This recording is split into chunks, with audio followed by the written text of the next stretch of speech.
कौन कहता है आसमान में सुराख नहीं होता, एक पत्थर तो तबीयत से उछालो यारो।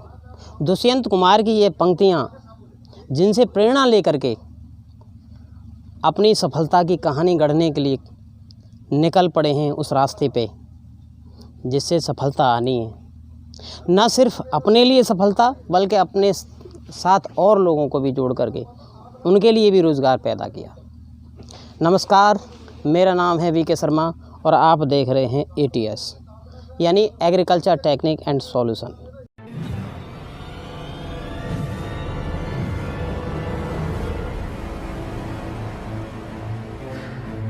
जहां एक और भारत के किसान की दुर्दशा से सभी परिचित हैं। कभी फसल खराब होती है तो कभी संसाधनों की कमी। इन्हीं सभी चुनौतियों का सामना करते हुए हमारे साथी आकाश जी ने सफलता की कहानी लिखी, नया आयाम लिखा और ना सिर्फ अपने लिए रोज़गार पैदा किया, अपने लिए नवाचार पैदा किया, बल्कि अपने साथ कई सारे लोगों को भी रोज़गार देने में सफल रहे हैं। आकाश जी, बहुत बहुत स्वागत है आपका हमारे चैनल ATS यानी एग्रीकल्चर टेक्निक एंड सॉल्यूशन में।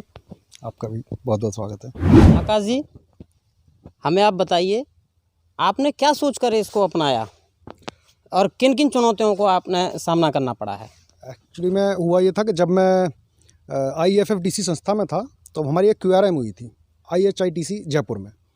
वहाँ पे ये इस तरह का प्लान एक राजेश सैनी जी हमारे थे, उन्होंने हमें बताया कि साहब इस तरह का इसमें है प्लान है, आप इसमें करते हैं तो इसमें काफ़ी इनकम है और थोड़ा सा ज़मीन से जुड़ा हुआ काम है और इस तरह का हमारी संस्था भी थी। तो हमने इसमें जाने का फिर विचार किया और करने के लिए सबसे बड़ा जो इशू था वो ये था कि भाई फाइनेंस, क्योंकि एक बड़ा प्रोजेक्ट है अपने आप में कि भाई फाइनेंस की व्यवस्था कैसे होगी, चीज़ें हम कैसे कर पाएंगे। तो हमने इसको धरातल पर लाने के लिए, आपको यकीन नहीं होगा कि 2011 से मेरे दिमाग में ये प्लान था और 2018 में मैं इसको धरातल पे लेके आ पाया। कितना एरिया है ये? कितने एरिया में आपने ये पॉली हाउस लगा रखा है? 2016 स्क्वायर मीटर का एरिया है, लगभग 2.5 बीघा, पूरा 2.5 बीघा नहीं कह सकते, लगभग 2.5 बीघा है, मतलब आधा एकड़। आधा एकड़।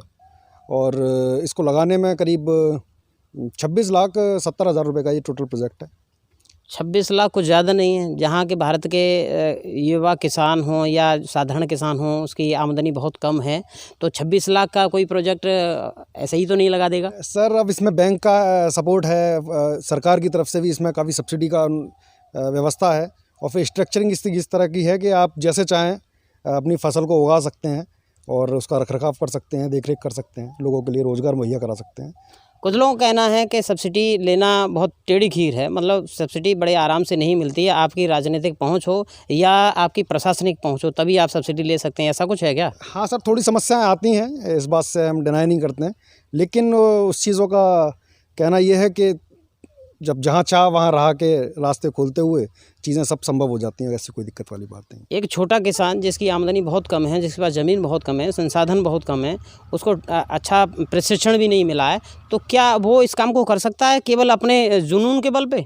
जुनून है तो सर आदमी कुछ भी कर सकता है। आज यहाँ खड़ा हुआ हूँ और मेरा अपना एक प्रोजेक्ट है जिसको मैं कायदे से चला रहा हूँ। एक बात और हम पूछना चाहेंगे इसमें, क्योंकि एजुकेटेड फार्मर होना चाहिए, तो आपकी एजुकेशन लेवल क्या है, कहाँ तक आप पढ़े हैं? कायदे से तो मैंने ग्रेजुएशन किया हुआ है BCom, और मैं IFFDC जो इफ़को फर्टिलाइज़र की जो सिस्टर कंसर्न संस्था है उसमें मैं अकाउंटेंट था। लेकिन बात जुनून की है, हमारे था कि भाई हमें ये करना है तो करना है, फिर एजुकेशन का उसमें कोई ज़्यादा मायने नहीं। पॉली हाउस बहुत महंगा व्यापार है, कुछ लोग यही कहते हैं, आपका क्या कहना है? हाँ, महंगा तो सर है, महंगा। अब जैसे कि ये प्रोजेक्ट है करीब 26-27 लाख रुपए का प्रोजेक्ट है, लेकिन इसमें सरकार की तरफ से हमें थोड़ा सा सहूलियत मिल जाती है क्योंकि इसमें 50% की लगभग सब्सिडी हमें वापस मिल जाती है। तो हमारा जो रिस्क कवर है वो 50% का रह जाता है। लेकिन उस हिसाब से अगर देखें तो इसका रिटर्न भी बहुत तेज़ी से है। अगर ये बिल्कुल सही तरह से हम इसको प्लानिंग करके अगर लेके चलते तो ये हमें काफ़ी फ़ायदा कराने वाला प्रोजेक्ट है। फूल उगाना, वो भी पॉली हाउस में, इसके लिए बहुत सारे संसाधनों की आवश्यकता होती है, बहुत सारी ट्रेनिंग की भी आवश्यकता होती है। आप ये बताइए, क्या विशेष प्रकार की ट्रेनिंग की आवश्यकता होती है? चूँकि ये पूरी हाईटेक फार्मिंग से बिलोंग है ये फार्मिंग, तो इसमें वाकई में एक ट्रेनिंग की ज़रूरत है क्योंकि हर चीज़ की एक प्रोसीडिंग है, हर चीज़ का एक तरीका है। तो मैं कहना चाहूँगा कि हाँ, अगर ये पॉली हाउस आप लगाना चाहते हो, ख़ासतौर से गुलाब, अगर करना चाहते हैं फार्मिंग में तो उसके लिए आपको ट्रेनिंग तो लेनी ही पड़ेगी। माना हमने फूल लगा दिए, पॉली हाउस लगा दिया और हमने उत्पाद पैदा भी कर लिया, तो मार्केटिंग भी एक समस्या हो सकती है। मार्केटिंग का सर इतना बड़ा इशू नहीं है। हाँ, शुरुआत में जब हम मार्केट में उतरे थे तो कई सारी चीज़ें थी, ग्राहकों से मिले, वेंडर से, फ्लोरिस्ट थे, उनसे हमारी बात हुई। तो यही था कि भाई आपके फूल की क्वालिटी क्या है, डिपेंड करती है कि क्वालिटी कैसी आ रही है, आप कितना उसमें फोकस कर पा रहे हैं। लेकिन जब ये धीरे धीरे मार्केट में उतरे तो लगा कि चीज़ें हमारे फेवर में आती हुई दिख रही हैं, मार्केट का बहुत बड़ा इशू नहीं है। और फिर दूसरा क्या है कि हमारे अलीगढ़ से 130 किलोमीटर दूर पे गाजीपुर मंडी है। जब कहीं कुछ नहीं है तो इतने बड़े मंडी में हम ले जाके अपने फूल को बेच सकते हैं। तो मार्केटिंग को मेरे हिसाब से लगता है कि मार्केटिंग का कोई बड़ा इशू नहीं है, क्योंकि फूल बहुत जल्दी ख़राब होने वाली फसल है। तो आप हमें ये बताइए, क्या इसके लिए किसी विशेष वाहन की, ट्रांसपोर्ट की या रेफ्रिजरेटेड वैन की आवश्यकता होती है? नहीं। चूँकि ये मैंने आपको बताया कि ट्रेनिंग में ये बताया जाता है कि कैसे इसका रखरखाव करना है, कैसे इसको मार्केट तक सही सलामत पहुंचाना है। तो जैसे हम डच रोज़ की अगर बात करते हैं तो इसको कटने के बाद में इस हमारे गुलाब की जो वेज लाइफ है, इसको वेज लाइफ कहते हैं, कटने के बाद में ये 10 दिन तक कायदे से जैसा है वैसा का वैसा ही बना रह सकता है।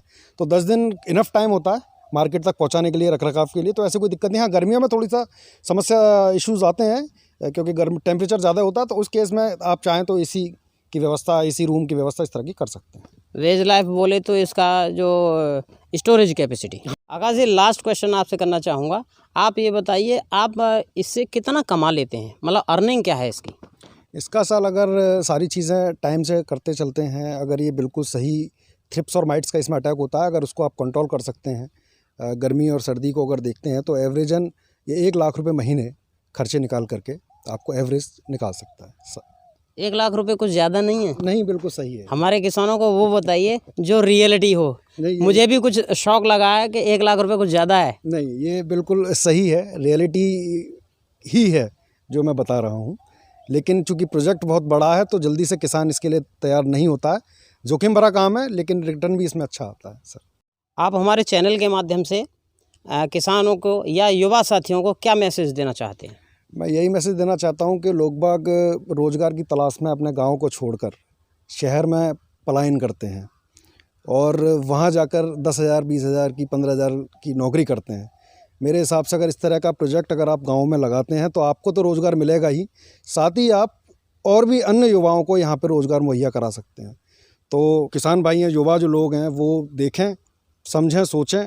और मेरे हिसाब से खेती से बढ़िया व्यापार, बिजनेस, काम कुछ भी नहीं है। आकाश जी, बहुत बहुत धन्यवाद आपका हमसे जुड़ने के लिए। आपका बहुत बहुत आभार। आभार भी सर आपका भी है। आपने भी अपना इतना अप्रिशिएट किया, चीज़ों को समझने समझाने के लिए आप यहाँ तक आए। Thank you. किसान मित्रों, आज की वीडियो आपको ज़रूर पसंद आई होगी। ऐसी ही इंटरेस्टिंग वीडियो देखने के लिए मेरे चैनल को सब्सक्राइब कर लें। अगर आप फेसबुक पेज पे देख रहे हैं तो मेरे चैनल को फॉलो करें। मिलता हूँ अगली वीडियो में किसी नए सब्जेक्ट के साथ। तब तक के लिए नमस्कार।